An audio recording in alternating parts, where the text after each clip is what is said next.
Bismillahirrahmanirrahim. Assalamualaikum warahmatullahi wabarakatuh. Kembali di channel Matematika Teladan.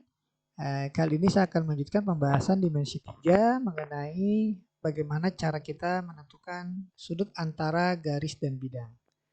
Adapun soal-soal yang akan saya bahas ini saya ambil dari buku Matematika Wajib PKS kelas 12. Oke, untuk menyingkat waktu kita langsung saja lihat soal-soal yang akan saya bahas. Oke, soal yang pertama. Nah, di sini kita diberikan kubus ABCDFGH. Jadi langkah pertama kita gambar terlebih dahulu kubusnya ABCDFGH. Ya, kemudian panjang rusuknya 4. Ya. Misalkan alfa adalah sudut yang dibentuk oleh garis DF dengan bidang ABCD. Oke, kita gambar garis DF dengan bidang ABCD. Oke, ya. Nah, langkah selanjutnya untuk menentukan sudut alfanya di mana, kita bisa menentukan garis yang mewakili bidang ABCD. Sekali lagi, tentukan garis yang mewakili bidang ABCD. Ya, dengan cara kita proyeksikan garis DF ini ke bidang ABCD alias bidang alas. Oke ya, jadi cukup kita proyeksikan garis DF ke bidang ABCD. Nah, apabila kita proyeksikan DF ini, garis DF ke bidang ABCD, maka akan kita peroleh garis DB. Ya. Nah, jadi sudut yang dibentuk oleh garis DF dengan alas setara atau sama dengan sudut yang dibentuk oleh DF dengan garis DB. Nah, ya ini sudutnya ada di D ya, nah, sudut alfanya. Oke, selanjutnya kita akan lihat di sini sudut FDB. Nah, apabila kita hubungkan titik F dengan B, maka akan kita peroleh segitiga DBF. Selanjutnya kita pisahkan ya segitiga DBF yang tentunya siku-siku di B ya, dengan alfanya ada di D. Oke, pertanyaannya adalah berapa nilai cos alfa? Ya, oke, kita tentukan panjang sisi-sisi segitiga ini. Yang pertama BE ya. BE ini sama dengan panjang sisi kubus yakni 4. DB adalah diagonal sisi. Jadi 4 akar 2. Kemudian DE diagonal ruang. Maka 4 akar 3.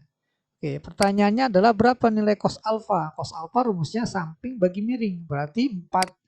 Ya, cos alfa sama dengan 4 akar 2 dibagi 4 akar 3. Oke, 4-nya bisa kita coret, maka dapatlah cos alfanya akar 2 per akar 3. Nah, langkah selanjutnya kita akan rasionalkan penyebut dengan cara dikali akar 3 per akar 3. Sehingga cos alfanya adalah akar 6 dibagi 3 atau sepertiga akar 6. Jadi dalam hal ini untuk soal nomor 1 kita pilih opsinya yang E ya. Oke. Kita lanjutkan ke pembahasan soal nomor 2.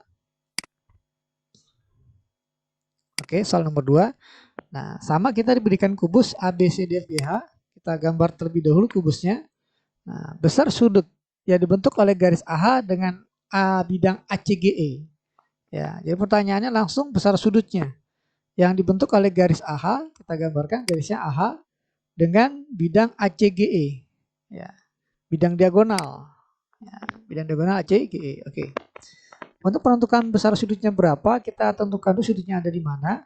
Langkah pertama kita cari garis yang mewakili bidang ACGE. Dengan cara kita memproyeksikan garis AH ke bidang ACGE. Ya. Oke ya, kalau kita perhatikan garis AH atau titik H ini akan diproyeksikan ke garis EG ada di perpotongan antara EG dengan FH, katakanlah P. Ya, jadi garis yang mewakili bidang ACGE adalah garis A ke P. Ya, garis yang melalui titik A dan B. Jadi sudut yang dibentuk oleh garis AH dan bidang ACGE setara atau sama dengan sudut yang dibentuk oleh AH dengan garis AP. Nah, jadi sudutnya ada di titik A. Katakanlah sudutnya adalah alfa. Ya, jadi tugas kita akan mencari besar sudut alfa. Oke, kalau kita perhatikan segitiga ini yang kita perluas ya, segitiga APH. Apabila kita perluas, jadilah segitiga AHP. AFH ya, segitiga AFH. Nah, perhatikan segitiga AFH. Panjang sisi AH adalah diagonal bidang. AF juga diagonal bidang. FH diagonal bidang. Sehingga segitiga AFH adalah segitiga sama sisi. Ya, karena panjang sisi sama semua berupa diagonal bidang. Nah, karena segitiga FH sama sisi, maka besar sudutnya adalah sama ya, 60 derajat semua. Berarti sudut HAF 60 derajat ya. HAF 60 derajat. Nah, sudut alfa ini besarnya setengah dari sudut HAF. Ya, sehingga sudut alfa sama dengan setengah kali 60 derajat. Nah, kesimpulannya alfa sama dengan 30 derajat. Jadi kesimpulan dari soal nomor 2, sudut yang dibentuk oleh garis AH dan bidang ACGE adalah 30 derajat. Jadi kita pilih opsinya yang A ya untuk soal nomor 2. Oke, kita lanjutkan pembahasan soal nomor 3. Oke ya, masih diberikan kubus ABCDFGH. Jadi langkah pertama kita gambar terlebih dahulu kubusnya ya, ABCDFGH dengan panjang rusuk 4 ya. Panjang rusuk 4. Kemudian alfa sudut yang dibentuk oleh garis CG. Oke, garis CG dengan bidang BDG. Bidang BDG. Oke ya, nah langkah selanjutnya kita akan tentukan sudutnya, namun kita tentukan terlebih dahulu garis yang mewakili bidang BDG ini. Oke, bidang BDG akan diwakili oleh garis apa? Oke, kita perhatikan ya, garis GC apabila diproyeksikan ke bidang BDG maka ada dalam garis ya GP. Ya, jadi sudut yang dibentuk oleh GC dan bidang BDG itu setara atau sama dengan sudut yang dibentuk oleh bidang garis GC dengan garis GP. Ya, jadi sudutnya ada di sudut G ya, atau titik G. Nah, ini sudut alfa ada di G. Nah, maka diperolehlah segitiga PGC. Ya, oke, kita pisahkan segitiga PGC-nya ya dari gambar kubus ini. Ya, sudutnya di G. Oke, untuk mencari tan alfa maka kita akan tentukan panjang sisi-sisi dari segitiga ini. Oke ya. Nah, pertama kita punya GC sama dengan 4. Kemudian PC. PC ini setengah dari AC. AC adalah diagonal bidang. Ya, karena panjang sisi 4 maka diagonal bidangnya 4 akar 2. Sehingga PC setengahnya jadi 2 akar 2. Nah, untuk menentukan tan alfa rumusnya adalah depan bagi samping. Jadi cukup kita mencari depan dan samping saja, tanpa kita harus bersusah payah mencari panjang sisi miring PG. Ya. Jadi langsung kita peroleh nilai tan alfanya sama dengan 2 akar 2 dibagi 4. Oke ya, 2 dengan 4 bisa kita coret, maka dapatlah tan alfanya adalah akar 2 per 2. Ya, ini 2 dibagi 4 ya. Jadi 2 per 4 sama dengan setengah. Jadi akar 2 per 2 alias setengah akar 2. Jadi kita pilih untuk soal nomor 3 ini jawabannya adalah 1 per 2 akar 2, yakni A. Oke, demikian untuk soal pembahasan untuk soal nomor 3. Oke, kita lanjutkan ke soal nomor 4. Oke, nomor 4 kita diberikan bangun ruang balok. Ya. Oke, balok ABCD FGH. Dengan panjang AB-nya 8, BC-nya 6, BF-nya 6, maka GC-nya juga 6. Oke ya. Misalkan alfa adalah sudut yang dibentuk oleh garis AC ya, dengan bidang CDEF. Oke, CDEF. Nah, seperti ini. Oke. Pertanyaannya sin alfa. Oke, kita tentukan dulu di mana alfanya. Oke ya, langkahnya adalah kita proyeksikan garis AC ke bidang CDEF. Jadi kita cari garis yang mewakili bidang CDEF. Dengan cara kita proyeksikan garis AC ke bidang ini. Oke ya, tentunya kita cukup memproyeksikan A ke DE. Oke ya. A kalau diproyeksikan ke DE, posisinya ada di tengah-tengah DE. Ya, katakanlah titik P. Maka garis yang mewakili bidang CDEF adalah garis CP. Nah, terlihat jelas bahwa sudut yang dibentuk oleh garis AC dengan bidang CDEF adalah sama atau setara dengan sudut yang dibentuk oleh garis AC dan garis PC. Sehingga sudutnya ada di C, ya, sudut alfanya. Oke ya, sekarang kita lihat atau kita perhatikan segitiga ACP. Ya, segitiga ACP tentunya siku-siku di P. Dengan sudutnya ada di C. Oke, pertanyaannya sin alfa. Jadi kita akan cari berapa panjang sisi-sisi segitiga dari APC. Oke, yang pertama adalah kita akan tentukan panjang AC. AC ini untuk mencarinya kita minta bantuan segitiga ABC. Ya, 6, 8, maka triplenya AC-nya 10. Oke, AC 10. Kemudian AP. AP ini setengah dari AH. Ya. AH ini sama dengan BG. Ya. Karena panjangnya 66, maka di sini BG 6 akar 2. Sehingga AH juga 6 akar 2. Nah, demikian dapatlah AP-nya setengah dari AH. Jadi 3 akar 2. Oke ya, 3 akar 2. Pertanyaannya adalah sin alfa. Sin itu depan bagi miring. Nah, jadi kita nggak perlu mencari PC. Depan bagi miring. Maka dapatlah sin alfanya adalah 3 akar 2 per 10. Ya, 3 per 2 akar 10 nanti tidak bisa lagi disederhanakan. Maka hasilnya adalah 3 per 10 akar 2 atau kita pilih opsinya yang E untuk soal nomor 4. Oke, kita lanjutkan ke pembahasan soal nomor 5. Oke, di nomor 5 ini kita diberikan bangun ruang limas beraturan TABCD. Kita gambar terlebih dahulu TABCD. Panjang TA-nya 2 akar 5, panjang AB-nya 4. Ya. Karena 5 seberaturan maka TA-nya 2 akar 5 sehingga TB, TC, TD juga 2 akar 5. Nah, 5 seberaturan, AB-nya 4 maka BC, CD, DA juga sama dengan 4. Oke, kita lanjutkan. Kemudian di sini diinformasikan bahwa TP tegak lurus BC. TP tegak lurus BC. Nah, oke ya, karena kita perhatikan TB dengan TC sama, berarti sama kaki sehingga TP ini posisinya pas tengah-tengah BC. Ya, garis tingginya pas tengah-tengah BC, ya. Oke. Pertanyaannya besar sudut yang dibentuk oleh TP dengan bidang TAD. Ya. TP dengan TAD. Oke ya, sudut yang dibentuk oleh garis TP dengan bidang TAD. Oke. Untuk menentukan sudutnya di mana, maka kita tentukan terlebih dahulu garis yang mewakili bidang TAD. Ya. TP ini apabila diproyeksikan ke bidang TAD, maka posisinya persis sama ada di tengah-tengah garis AD ya.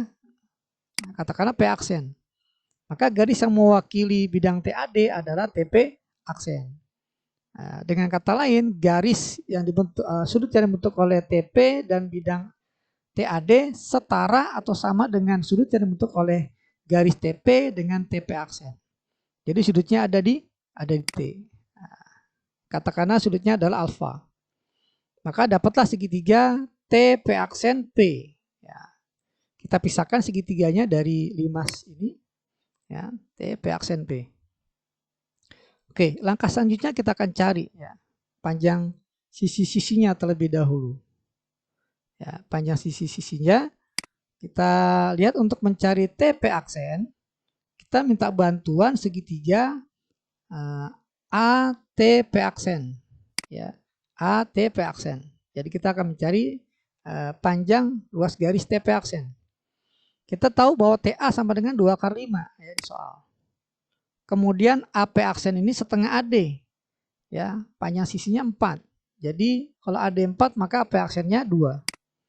Dengan bantuan Pitagoras maka akan kita peroleh TP aksen sama dengan 2 akar 4 alias 2 kali 2. Jadi 4. Gitu ya. Maka dapatlah TP aksennya 4. Nah, dengan cara yang sama kita akan mendapatkan TP ya, jarak titik T ke P sama dengan 4 juga. Ya, minta bantuan segitiga TPB atau TPC ya sama saja.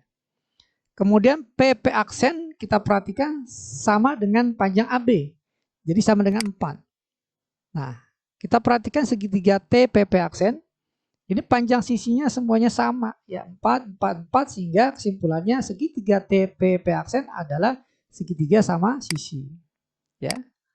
Nah, oke ya, segitiga sama sisi. Sehingga kesimpulannya sudut yang dibentuk oleh TP aksen dengan TP adalah sebesar sudut alfa, yakni nilainya 60 derajat. Karena segitiganya sama sisi, jadi 60 derajat semua.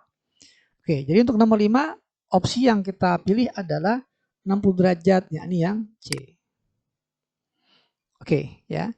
Kita lanjutkan ke pembahasan soal nomor 6. Ya, soal terakhir. Oke, nomor 6. Nah, untuk nomor 6 kita diberikan balok ABCDFGH. Ya. Balok ABCDFGH. Dengan panjang AB 6, ya, BC-nya 4, ya, BF-nya sama dengan 6 akar 3. Ya. Atau CG-nya 6 akar 3, sama ya, CG dengan BF. Nah, titik P dan Q berturut-turut terletak pada pertengahan CD dan GH. CD dan GH. Oke ya, misal alfa adalah sudut yang dibentuk oleh AF dan bidang APQE. Ya, APQE. Nah, sekarang kita akan tentukan garis apa yang mewakili bidang APQE. Ya, untuk menentukan di mana sudutnya. Oke ya. Oke. Mudah sekali, kita cukup mencari titik F, hasil proyeksi titik F ke garis EQ. Kita bikin terlebih dahulu segitiga EFQ. Oke ya. Jadi titik F ini akan diproyeksikan ke garis EQ, maka tegak lurusnya garis tingginya ada di titik R katakanlah. Ya, sehingga garis yang mewakili bidang APQE adalah garis AR. Ya. Jadi kesimpulannya, garis yang dibentuk oleh sudut yang dibentuk oleh garis AF dan bidang APQE itu setara dengan garis yang dibentuk oleh sudut yang dibentuk oleh AF dan garis AR. Ya, jadi sudutnya ada di A ya. Oke. Kita misalkan di sini sudutnya soal alfa ya. Oke. Oke. Nah, sekarang kita akan dapatkan segitiga ARF. Oke ya, segitiga ARF, alfanya ada di A. Oke, kita akan tentukan panjang garis AF. Kita lihat AF ini panjang AB-nya 6, BF-nya 6 akar 3. Maka dengan bantuan segitiga siku-siku dapatlah panjang AF-nya adalah dengan dalil Pitagoras, ya, AF-nya adalah 6, 6 akar 3, 6 akar 4, ya, alias 6 kali 2, 12. Langkah selanjutnya kita akan tentukan garis RF, ya, karena pertanyaan sin alfa, depan bagi miring, ya. Kita nggak perlu capek-capek mencari panjang AR, ya, karena kita nggak butuhkan. Yang kita butuhkan hanya depan RF dengan AF. Oke ya. Nah, sekarang tugas kita hanya tinggal mencari panjang RF. Panjang RF. Oke, panjang RF, untuk mencari panjang RF ini ada di segitiga EFQ. Oke. Ya, di mana RF ini adalah garis tinggi. Nah, dari titik Q juga kita akan cari garis tingginya ya. Kenapa demikian bisa ditentukan?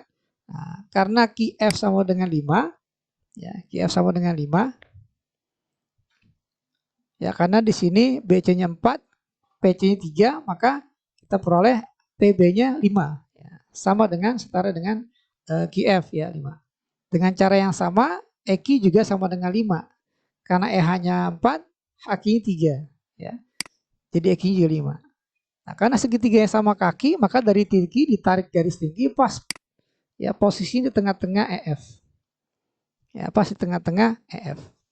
Nah, kalau kita perhatikan F ini sama dengan AB, panjang sisinya 6. Maka karena T ada di tengah-tengah, maka ET-nya 3, TF-nya 3. Nah, untuk mencari panjang RF, kita akan tentukan terlebih dahulu panjang QT. Ya, QT ini kalau kita perhatikan dari balok ya, ruang balok ini, QT ini setara dengan GF alias 4. Ya, bisa juga kita manfaatkan segitiga QTE ya, pakai Pitagoras ya. 5 3, maka sisi tegaknya ini adalah 4. Oke, nah, tugas kita akan mencari RF. Dengan mencari untuk mencari F ini kita gunakan rumus alas kali tinggi, alas kali tinggi. Ya, kita luas segitiga dari EQF sama dengan luas segitiga QF. Ya. Nah, rumusnya adalah setengah kali alas. Kalau alasnya EQ, maka tingginya RF. Setengah kali alas kali tinggi sama dengan setengah kali alas kali tinggi. Ya, alasnya EQ, tingginya FR. Alasnya EF, tingginya QT.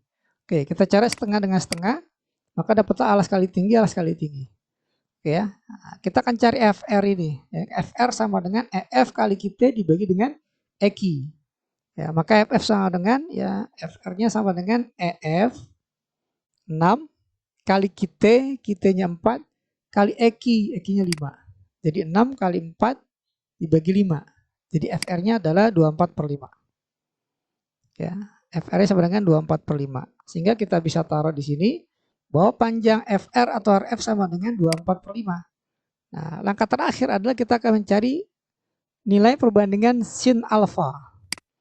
Ya, sin alfa rumusnya adalah depan bagi miring. Depannya 24/5, miringnya 12. Maka kita peroleh sin alfa 24/5 dibagi 12. Atau setara dengan 2/5.